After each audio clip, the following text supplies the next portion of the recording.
Bismillah, alhamdulillah, wassalatu wassalamu ala rasulillah wa ala alihi wa sahbihi wa man wala. We go to the following hadith.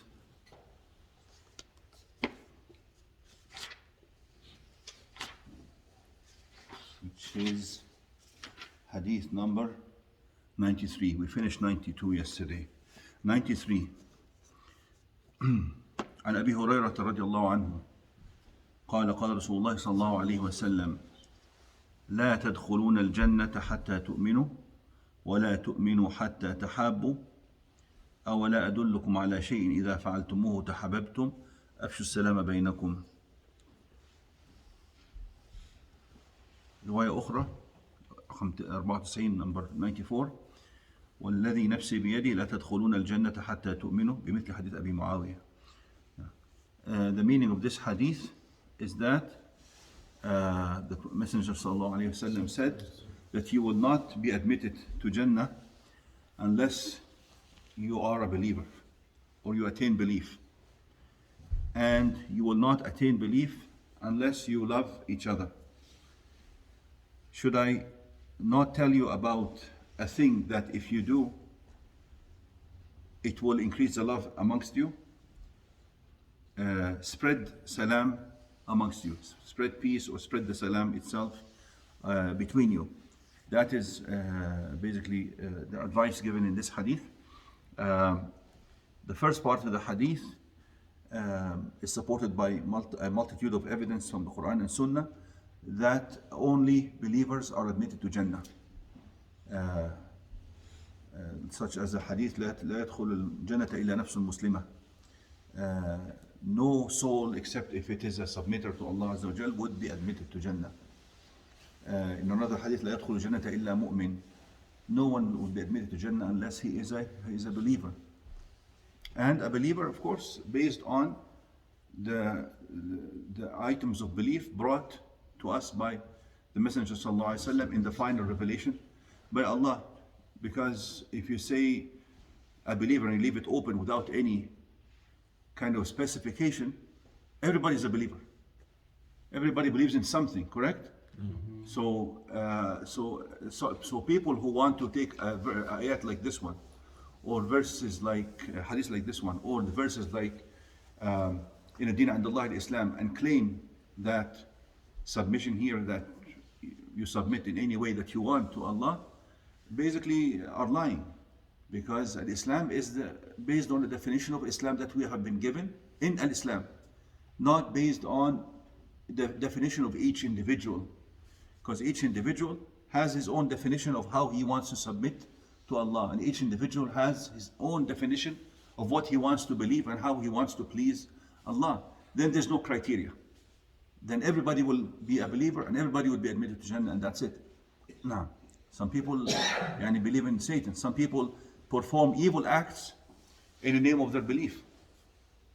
As I mentioned to you before, that some people who claim to believe in Allah, they presented sacrifice of human beings, other human beings to Allah, claiming that this pleases Allah, and so on. The second part of the hadith, وَلَا تُؤْمِنُوا حَتَّى تَحَابُوا, you will not attain belief unless you love each other. This belief that is mentioned in the second part refers to the completion and perfection of belief. Because if somebody is lacking like love to other Muslims in the community, that doesn't mean he's a kafir.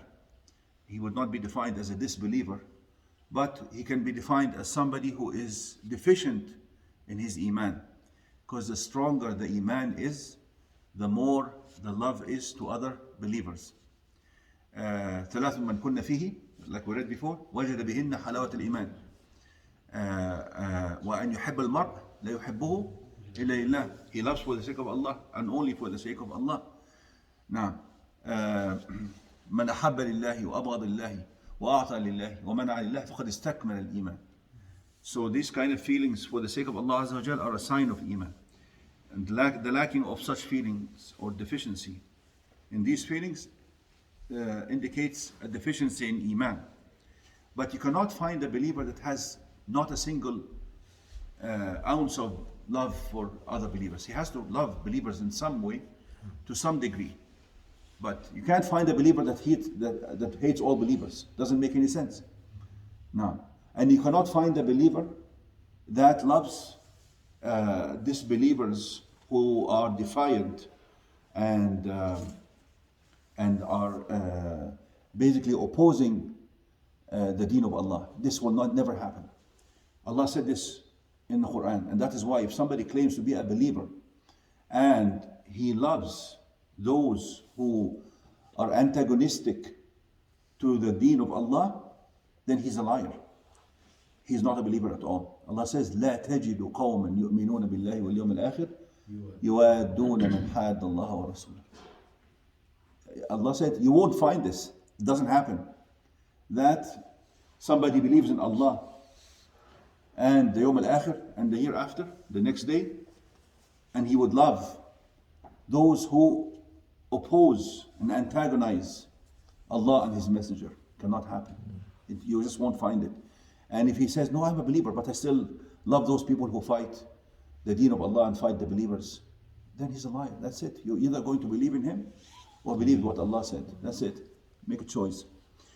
Imam al-Qurtubi, in his explanation of this hadith, says that the first belief refers to the belief, the actual belief, like Iman billahi wal yawm al-akhir wal malaika wal rusul wal kutub, the items of belief that are required to enter Jannah. Because that's a very clear statement. لا تؤمن لا تدخل الجنة حتى تؤمنوا. He says the second part, لا تؤمنوا حتى تحبوا, refers to the practical application of belief, and it refers to the completion and perfection of belief, as I mentioned to you, that this is how you apply your belief amongst in your attitude and interaction with other believers. And then Prophet ﷺ indicated that if we spread the salam, أفشوا السلام بينكم, which is a peace be upon you, but it's not just a word, of course, because if it's a word and you give salam to somebody but then you go and backbite him, or you give salam to somebody and then you create a problem for him at his work, get him fired, or create a problem between him and his children or his wife, then this is hypocrisy. This is the definition of hypocrisy. You're saying something, you're doing the exact opposite. After salam doesn't just mean to say Assalamu alaikum and then go do something different. Allah save us. No.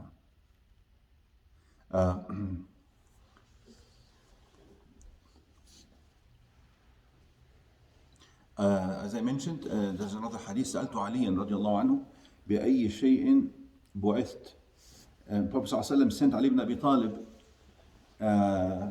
before he went to Hajj. The year before he went to Hajj, he sent him ahead of him to make announcements to people of Quraysh and people in Mecca. After Mecca was conquered and became a Muslim land, but still so there was still some paganistic rituals being practiced.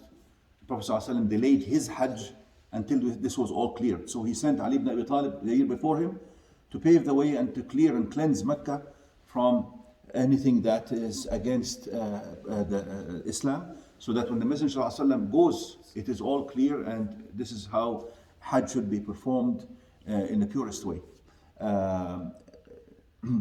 عن زيد بن أثيع قال سألت عليا بأي شيء بعثت قال بأربع. He asked, somebody asked Ali ibn Abi Talib, what did Messenger ﷺ send you to announce? He says 4 things. لا يدخل الجنة إلا نفس مسلمة. He says none will be admitted to Jannah except a submitting soul. Now, ولا يطوف بالبيت عريان, and no naked person can anymore make circumambulation around the Kaaba, because this is one of the pagan rituals that the shaitan basically administered into the rituals of Hajj, that were inherited from previous prophets, Ibrahim and Ismail alayhim salam. Paganistic rituals such as putting idols in the Kaaba, worshipping idols, making tawaf in a naked state. All this used to happen, and Prophet ﷺ prohibited all this. ولا يطوفوا بالبيت عريان ولا يجتمع المسلمون المشركون بعد عامهم هذا. And the Muslims and the polytheists should not be in the same place after this year. Of course, talking about Arabia, you can refer to this in the beginning of Surah At-Tawbah, because this is the base, this is the center, and the fortress of the Muslims. This is the beginning of the, this is the nucleus for the Muslim Ummah. If it was weak on the inside, and we can have traitors on the inside and so on, and they were already fighting Muslims for years and years and years, and they cannot be trusted. So Allah gave them an ultimatum in Surah At-Tawbah, Arba'at Ashhur, that you have 4 months, either after all this fighting for 23 years against Islam, you have 4 months. You embrace Islam or you leave this land. So they were given this chance to decide what they want to do. وَمَنْ كَانَ بَيْنَهُ وَبَيْنَ النَّبِيِّ عَهْدٌ فَعَهْدُ إِلَى مُدَّتِهِ. Some people already had a treaty with the Prophet ﷺ, so they would فَأَتِمُّوا إِلَيْهِمْ عَهْدَهُمْ إِلَى مُدَّتِهِمْ. If the treaty was 1 year, 2 years, you can stay until that the term of that treaty is reached. وَمَنْ لَا مُدَّةَ لَهُ فَأَرْبَعَةُ أَشْهُرٍ. And whoever did not have any kind of treaty, an agreement with the Messenger ﷺ from before, then his ultimatum is 4 months and he has to make his decision. Now, there's no forcing here. There's no forcing. The land is vast. You can, if you want to be a Muslim in that land, you can, or if you had to leave, you had to leave. Now. And as I said, this was for the mushriks, the polytheists, who already started. This it's mentioned in Surah Al-Tawbah itself, after a few verses. ألا تقاتلون قوما نكثوا أيمانهم وهموا بإخراج الرسول وهم بدأوكم أول مرة. They are the ones who drove the Muslims, from Messenger ﷺ and the Muslims out of their land already. They did that already. وهم بدأوكم أول مرة, and they are the ones who started the fighting. So this was like a payback for all the animosity they had shown all these years, and now there's no reason for them to continue that, because now they have it's been made clear to them that Islam is the truth, and they've had 23 years to think about it. So either they accept or not. And now I'll just finish with a couple of hadiths that in the same meaning. In Bukhari, in Sahih Bukhari, عن عمار بن ياسر أنه قال ثلاث من جمعهن فقد جمع الإيمان. Very important. 3 qualities. Whoever has them has perfected his Iman. Very important hadith, this one is. It is actually saying of Ammar, but it is also narrated from the Prophet ﷺ, and it is authentic. And Imam Bukhari put it in his book, there's something called Mu'allaqat. He puts a title of a chapter, sometimes a saying of a Sahabi, not a hadith, but when he puts it that way, بالجزم, like with the expression that indicating that it's something certainly said by that Sahabi or by the Messenger ﷺ, then he has already investigated the chain of narration and confirmed that this is authentic. So he says those 3 qualities as al-insafu are al-insafu min nafsik wa badlu salami lil alam wal infaqu min al-iqtar. Al-insafu min nafsik means to be fair even against your own self. Badlu salami lil alam, and to give salam and peace to the world. Wal infaq min al-iqtar, and to spend. No, lil alam. Lil alam, no, for everybody. وَالْإِنْفَاقُ مِنَ الْإِقْتَارِ.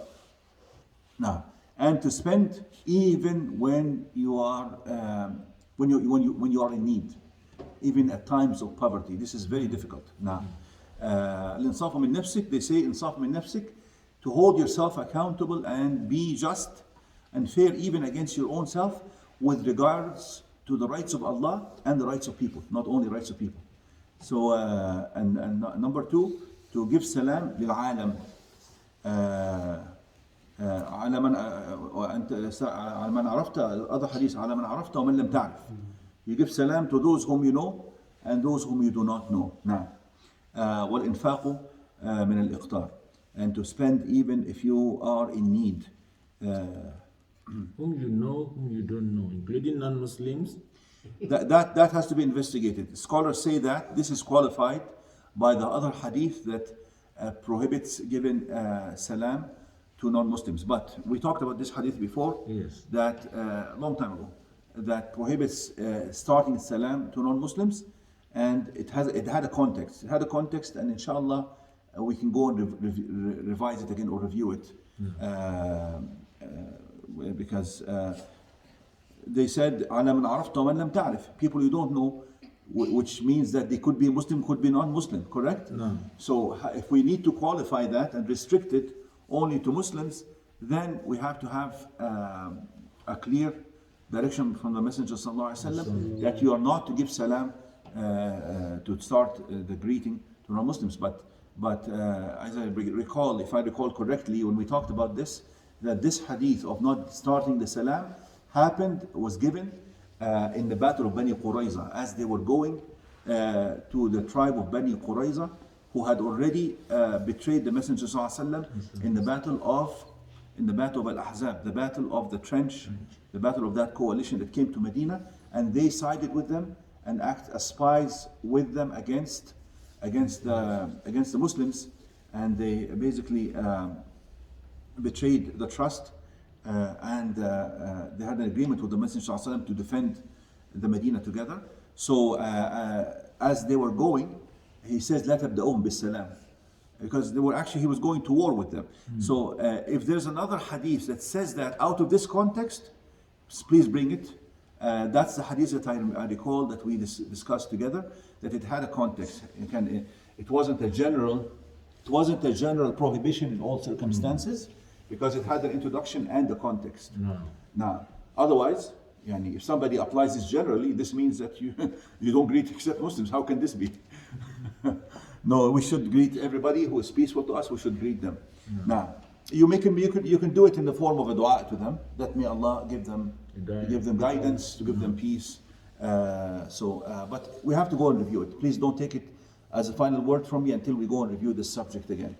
Now, finally, I just wanted to finish this and then we can conclude.